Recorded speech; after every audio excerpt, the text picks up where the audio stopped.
ఎంత ఎత్తుకు ఎదిగామన్నది కాదు, ఎంతమందికి సాయం చేశామన్నదే ముఖ్యం. అందుకే 1998లో చిరంజీవి బ్లడ్ బ్యాంకును ప్రారంభించారు మెగాస్టార్. రక్తదానం యొక్క అవసరమేంటో తెలియజెప్పి అభిమానుల్లోనే కాదు, ప్రజలందరిలో ఒక ఆలోచన రేకెత్తించారు. నాటి నుండి నేటి వరకు లక్షల కొద్ది రక్తదానాలు బ్లడ్ బ్యాంకులో. ఇప్పటికీ ఎవరికైనా బ్లడ్ ఎమర్జెన్సీ అంటే అందరికీ గుర్తొచ్చే సంజీవని చిరంజీవి బ్లడ్ బ్యాంక్.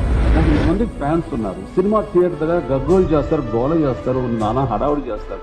అలాంటి వాళ్ళని, అంత ప్రేమించే వాళ్ళని నేను ఇలాంటివి కనుక మెసేజ్ వాళ్ళకి ఇవ్వగలిగితే గనక వాళ్ళని చక్కగా మనం ఛానలైజ్ చేసినట్టు ఉంటాం. ముఖ్యంగా రక్తం డొనేట్ చేసే విధంగా వాళ్ళు డ్రైవ్ చేయాలని అనుకున్నాను.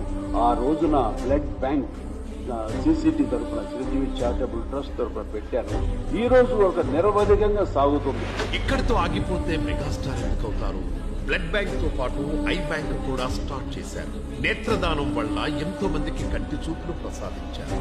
కళామ్మ తల్లి ముద్దు బిడ్డగా, ఒక బాధ్యత గల కళాకారుడిగా ఎంతో మంది జీవితాల్లో వెలుగుతించారు. ఆకాశమంత కీర్తి ఉన్న ఆవగింజంత అహం లేని మెగాస్టార్ గారు సాయం చేయడంలో అభినవ కర్ణుడు అనడంలో అతిశయోక్తి కాదు.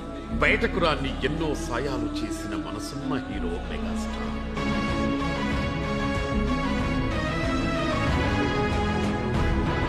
కరోనా విలయ తాండవంలో సినీ కార్మికుల ఆకలి బాధలు అర్థం చేసుకున్న అసలైన హీరో మెగాస్టార్.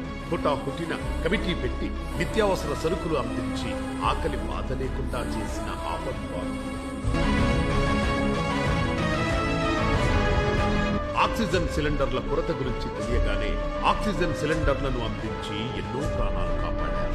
మెగాస్టార్ సినిమా రావడానికి కొన్ని నెలలు పట్టొచ్చేమో గాని ఆయన సాయం ప్రతిరోజు ఎక్కడో ఒక దగ్గర అందుతూనే ఉంటుంది. నటనలో ఆయనకు లేదు పోటీ, అలాగే సేవ చేయడంలో కూడా ఆయనకు ఆయనే పోటీ.